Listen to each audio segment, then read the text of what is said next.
नमस्कार, आप सभी का वीरी टीवी उत्तर प्रदेश में स्वागत है। यूपी के हमीरपुर जिले में डिप्टी सीएम केशव प्रसाद मौर्य आकस्मिक निरीक्षण के लिए पहुंचे। यहां उन्होंने भाजपा कार्यकर्ताओं से मुलाकात करते हुए जिले की विकास योजनाओं का निरीक्षण किया।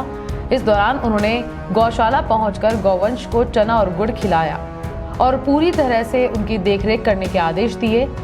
स्वयं सहायता समूह द्वारा की गई प्रदर्शनी में भाग भी लिया और बुंदेलखंडी भोजन का लुत्फ उठाया।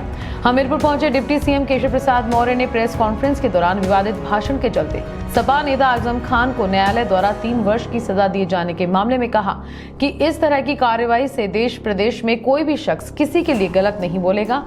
ये कार्रवाई सभी के लिए आदर्श बनेगी।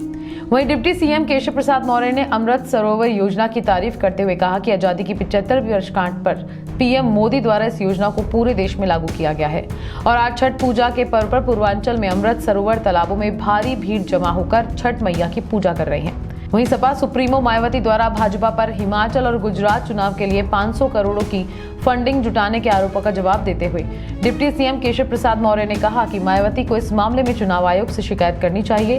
भाजपा वैसे ही भ्रष्टाचार पर जीरो टॉलरेंस नीति पर काम कर रही है। बहन जी के सारे आरोप गलत है।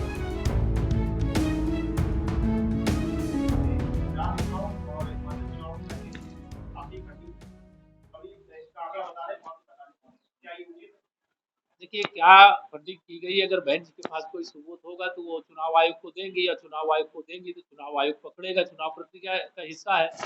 अब उस पर मैं बहन जी के ट्वीट पर कुछ बोलूँ, मैं गुजरात वाला हिमाचल का मेरे पास फीडबैक नहीं है, लेकिन हम लोग भ्रष्टाचार मुक्त चुनाव भी चाहते हैं। हम तो एक देश एक चुनाव चाहते हैं। ग्राम पंचायत, नगर पंचायत, विधानसभा, लोकसभा। माननीय प्रधानमंत्री जी कहें कि हम एक देश में एक चुनाव चाहते हैं, बार बार चुनाव नहीं चाहते।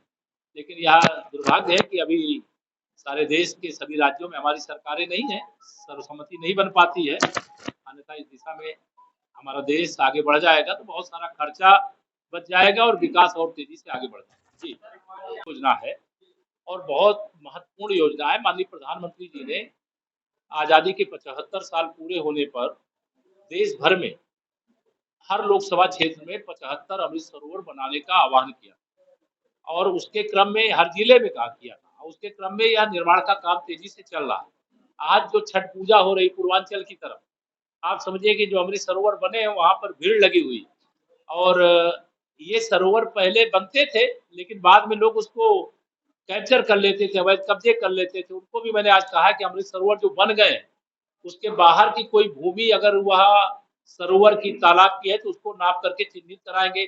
चक मार्ग में भी भाषण कोई नफरत फैलाने वाले नहीं देने चाहिए। किसी के बारे में अपशब्दों का प्रयोग नहीं करना चाहिए, चाहे वो मीडिया से बात करे चाहे किसी सभा में भाषण करे। लेकिन जब कोई ऐसा करता है और उसकी शिकायत हुई है, माननीय न्यायालय ने संज्ञान लिया, उसने अपना फैसला सुनाया है और मोहम्मद आजम खान जी तो सदा वो उस जहरीला भाषण देने के लिए जाने जाते थे। आज उनकी सदस्यता गई है तो एक पूरे प्रदेश और पूरे देश के लिए एक ये संदेश भी है कि जब हम बोले, विचारधारा किसी के एक दूसरे के खिलाफ हो सकती है। कोई कह सकता है कि हम सरकार में आएंगे तो ये करेंगे, हम कह सकते हैं हम हैं तो हम ये कर रहे हैं, आगे हम ये करेंगे, वो ठीक है। लेकिन किसी के बारे में अपशब्दों की छूट नहीं होनी चाहिए। वह कार्रवाई का मैं स्वागत करता हूँ और इस प्रकार से लोग भविष्य में बचेंगे, ऐसी मैं आशा करता हूँ। धन्यवाद। हमीरपुर से बीरू गुप्ता की रिपोर्ट।